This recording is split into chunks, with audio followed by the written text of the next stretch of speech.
The Soviet flag still flew over half the world. It rose above frozen cities and desert outposts, over ports filled with rusting ships and avenues built for parades. Tanks still rolled across Red Square with mechanical confidence, steel tracks grinding against stone. Nuclear missiles still slept beneath concrete silos, sealed behind layers of authority and fear.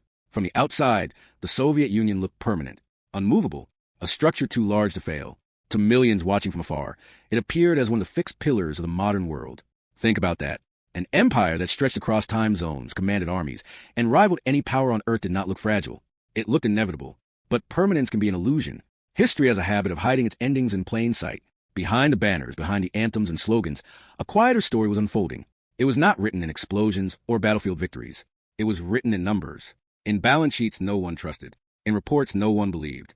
In warehouses filled with goods that could not be used and stores with shelves that stood empty. The collapse of the Soviet system did not begin with gunfire. It began with silence, with data that lied, with an economy that could not tell the truth to itself without risking punishment. The Cold War is often remembered as a contest of missiles and ideology. Capitalism versus communism, East versus West. But that framing misses where the real damage occurred. The decisive battlefield was internal. It existed inside factories that met quotas but produced objects nobody wanted. Inside ministries that announced success while draining resources. Inside planning offices where numbers were adjusted not to reflect reality, but to protect careers. Power depended on appearing strong. Weakness was treated as betrayal, so weakness was hidden, again and again, until the gap between appearance and reality grew too large to ignore. Imagine an economy where failure is dangerous but honesty is fatal. In that system, every actor learns the same lesson. Do not report problems. Do not ask questions. Do not slow the machine. Instead, feed it what it wants to hear. Over time, this behavior becomes normal, routine, institutional. The system does not collapse suddenly. It drifts. It stiffens. It loses the ability to correct itself. And once correction becomes impossible, collapse becomes inevitable. For decades, the Soviet state told its citizens in the world that it had solved history's greatest problem. It claimed to have replaced chaos with order, markets with planning, uncertainty with certainty. Jobs were guaranteed. Prices were fixed. Production targets were set years in advance. On paper, it looked efficient, clean, rational, a machine run by experts, not profit seekers. Yet the deeper truth was more unsettling. Without honest feedback, planning becomes guesswork. Without incentives, productivity becomes performance. Without truth, numbers become theater. This was not just an abstract failure. The stakes were enormous.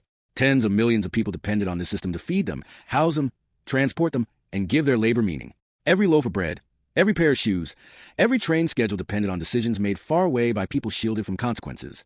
When the system worked, it looked miraculous. When it failed, there was no alternative, no safety valve, no correction mechanism, only delay. From the outside, the Soviet collapse appeared sudden. One year the flag flew, the next it was gone. But sudden endings are usually the result of long neglect.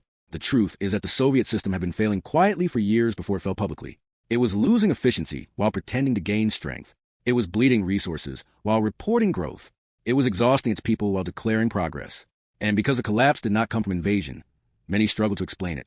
How does a superpower disappear without losing a war? The answer is uncomfortable. The Soviet Union was not defeated by an enemy. It was suffocated by its own economic design. A design that prioritized control over information, appearance over function, loyalty over competence. The same mechanisms that once enabled rapid mobilization later became chains. The system that could move mountains during crisis could not adapt during peace. It could not respond to consumer needs. It could not absorb technological change. It could not tell when it was failing, because admitting failure meant risking power. Think about what that means. An economy is not just factories and resources. It is communication. Prices, wages, profits, and losses are signals. They tell producers what to make and consumers what to value. When those signals are silenced or distorted, decision-making becomes blind. The Soviet system did not lack intelligence or effort. It lacked feedback. And without feedback, even the strongest machine will destroy itself. At the highest levels, leaders receive reports filled with confidence. Targets met, output rising, plans fulfilled. But beneath those reports were compromises, shortcuts, hidden shortages, managers trading favors to secure supplies. Workers showing up without motivation, knowing that effort and reward were disconnected. Over time, everyone adapted to dysfunction. Survival replaced improvement. Compliance replaced innovation. The system learned to survive its own failure, not to fix it. This is the quiet tragedy of planned collapse. No single villain. No single moment. Just accumulation. Each year, a little more inefficiency. A little more dishonesty. A little more exhaustion.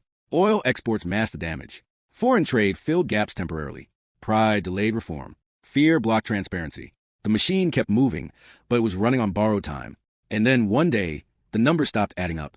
Not all at once, not dramatically, but enough to break confidence. Enough to expose the truth everyone sensed, but no one could say. Once that happened, power dissolved quickly.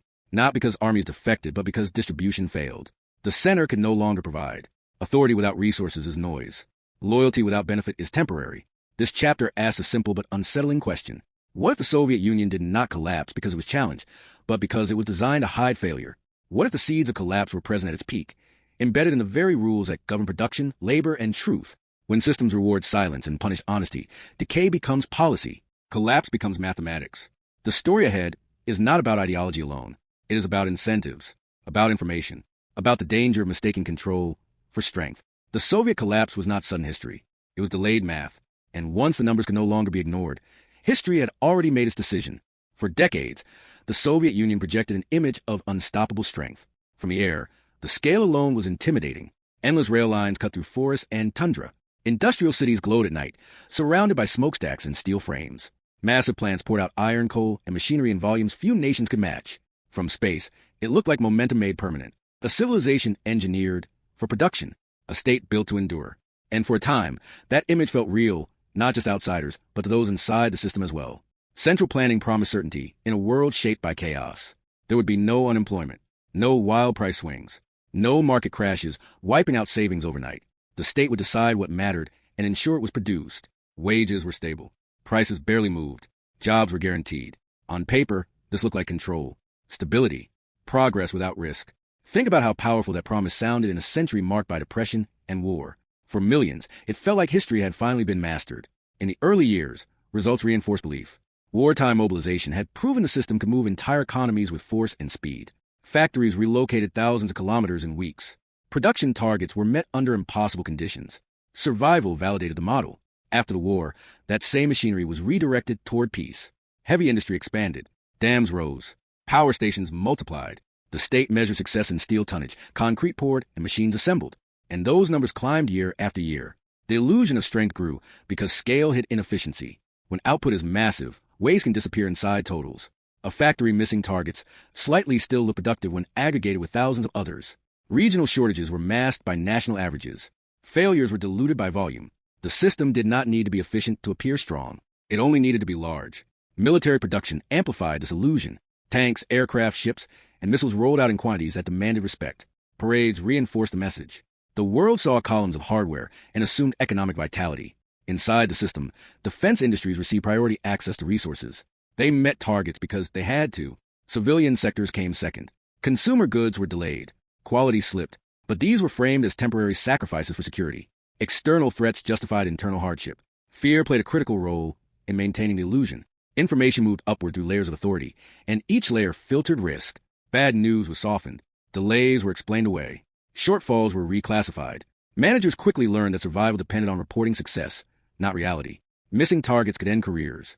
Questioning plans could attract suspicion, so numbers were adjusted. Deadlines reinterpreted. Problems postponed. On paper, the system worked because failure rarely appeared. Imagine managing a factory where the plan cannot be questioned and the inputs are unreliable. If materials arrive late, the schedule does not change. If machinery breaks, the quota remains. The rational response is not to report failure, but to redefine success.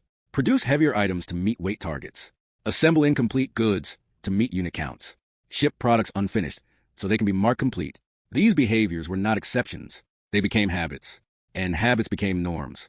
Consumer shortages were explained as growing pains. Long lines were temporary. Empty shelves were blamed on logistics, weather, or sabotage.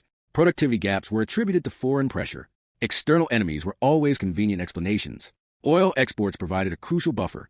Energy sales brought in foreign currency and allowed imports that masked domestic weakness. As long as that revenue flowed, the system could delay reckoning. It could patch holes without repairing foundations. To the outside world, the Soviet economy looked solid. Growth statistics appeared consistent. Industrial output seemed unmatched. Military capacity was undeniable. To its leaders, the system looked manageable.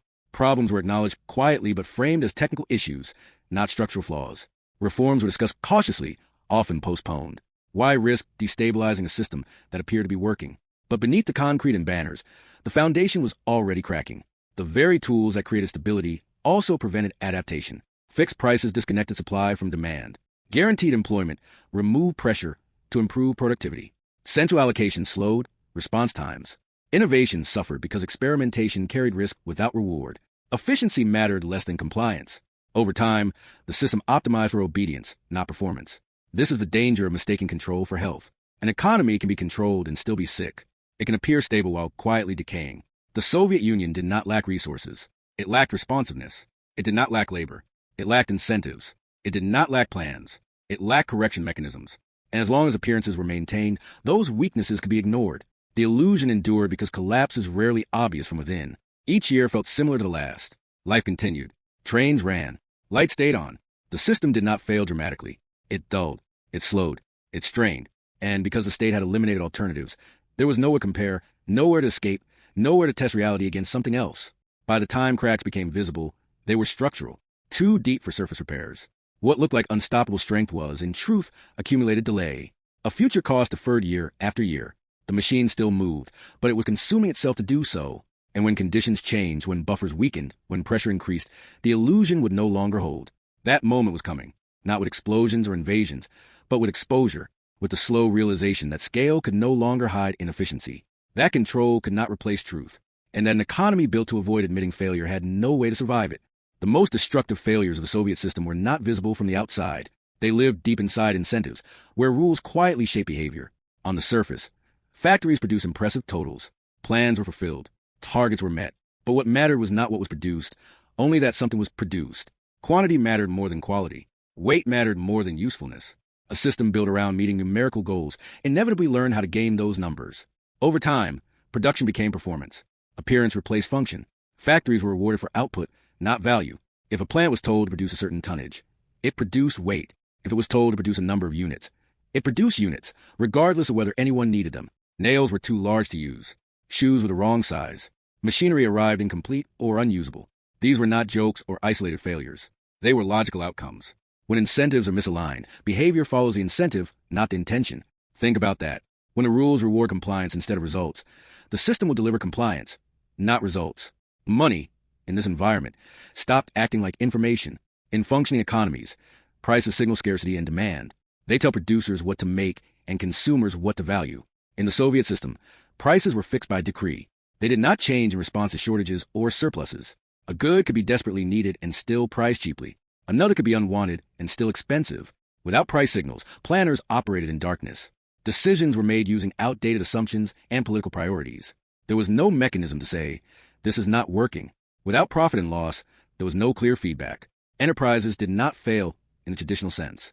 They were supported, subsidized, and protected. Losses were absorbed by the state. Success was measured by plan fulfillment, not efficiency. This removed the pressure to improve.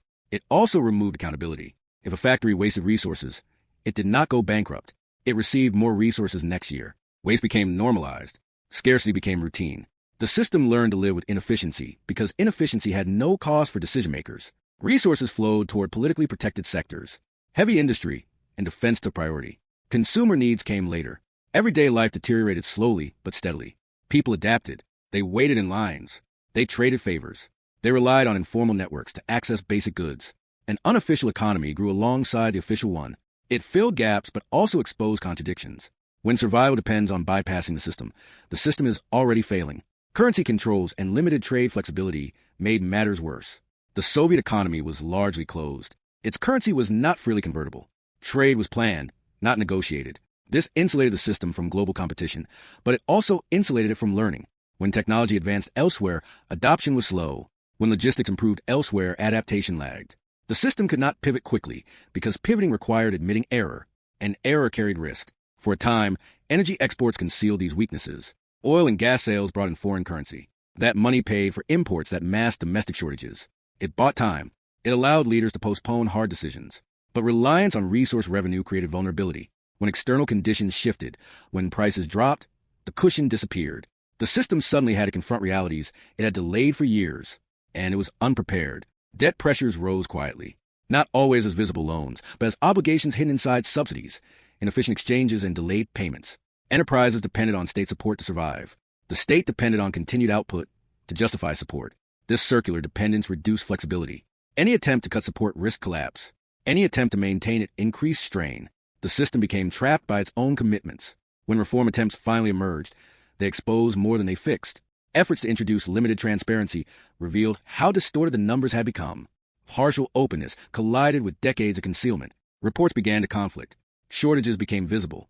Production claims could no longer be reconciled with lived experience. Confidence eroded, not because conditions suddenly worsened, but because the truth surfaced. Think about what happens when an economy is forced to tell the truth after decades of silence. Trust collapses faster than systems can adapt. People stop believing official numbers. Managers hesitate. Workers disengage. Coordination breaks down. The machine that relied on obedience loses it. Control weakens before credibility can be rebuilt. That gap is fatal. The turning point was not a single policy or decision.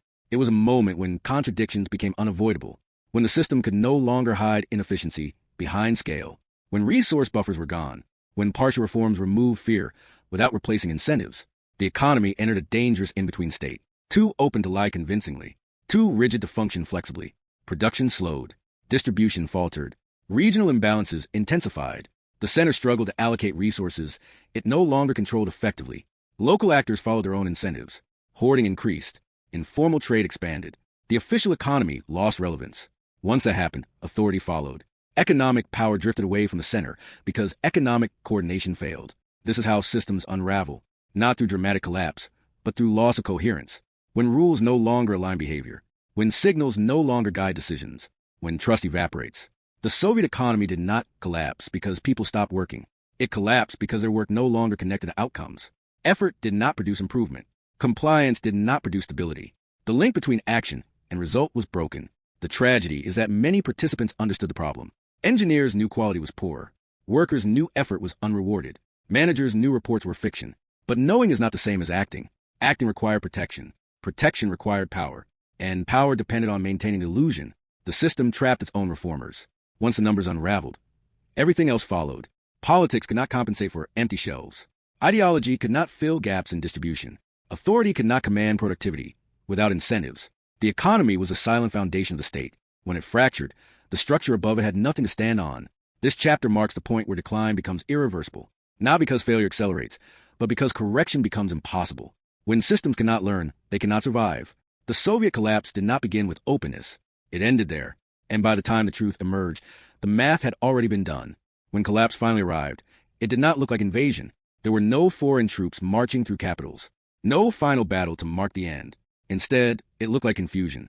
Store shelves stood bare, while money still circulated. Factories opened their gates each morning, but produced less with every passing month. Workers were paid on time, yet their wages no longer guaranteed stability. The system did not explode. It hollowed out. The Soviet Union did not fall forward. It collapsed inward. At the center, authority weakened not because it was challenged, but because it had nothing left to distribute. Power in the Soviet system depended on allocation. Jobs, housing, supplies, permissions. When resources dried up, control followed. Republics began to act on incentives rather than ideology. Local leaders prioritized survival over loyalty. Why wait for directives that brought nothing? Why obey a center that could no longer deliver? The political structure unraveled because the economic engine beneath it had already stopped. Money lost meaning. Prices remained fixed while reality moved on. Inflation existed, but unofficially. Scarcity became the real currency. People measure wealth not by wages, but by access. Access to food, access to fuel, access to networks that could bypass the failing system. The gap between official rules and lived reality grew impossible to ignore. Once enough people stopped believing the system worked, it no longer did. Confidence, once lost, could not be ordered back into existence. The collapse spread unevenly. Some regions held together longer. Others fractured quickly. But everywhere, coordination failed before infrastructure did. Trains still existed. Power plants still stood.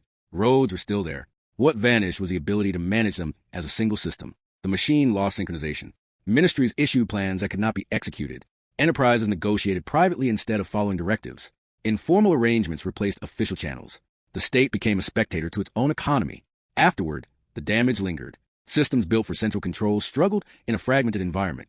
Wealth concentrated rapidly, not because markets were efficient, but because rules disappeared faster than institutions could replace them. Old guarantees vanished overnight. New ones did not exist yet. For millions, the transition felt less like liberation and more like disorientation. Stability had been artificial, but its removal was real. The cost was paid in lost savings, broken careers, and shattered expectations. The Cold War ended not with decisive victory, but with a quiet admission. The system could no longer function, not because it lacked weapons or territory, but because it lacked coordination, trust, and incentives. The superpower faded because its internal math no longer worked. No amount of ideology could override empty shells. No amount of authority could command productivity. Without feedback, military strength could not compensate for economic rot, and the lesson did not stay in the past. It did not belong only to one system or one century. Any state that manipulates numbers, silences signals, and delays truth faces the same risk. When incentives are broken, effort disconnects from outcomes. When feedback is suppressed, errors multiply. When appearance replaces function, collapse becomes a matter of time. Think about that. History rarely repeats exactly, but often rhymes in structure. Imagine a skyscraper with flawless walls and a corroded core. From a distance, it stands tall, impressive, permanent. Up close, the damage is obvious. The Soviet Union was that skyscraper. Its collapse looked sudden only because decay had been hidden for so long. It was not sudden history. It was delayed math. And once the bill came due, there was no way to refinance it. This story is not about nostalgia or blame. It is about understanding how power actually works, how economies sustain states, how numbers, incentives, and truth shape outcomes more decisively than slogans or force. The Soviet collapse reminds us that control is not strength, and silence is not stability. Systems that cannot learn cannot survive. If you found this analysis valuable, subscribe for more cinematic explorations of history's hidden economic forces. And if this story helped you see the past more clearly, share with others who want to understand how power truly rises and falls.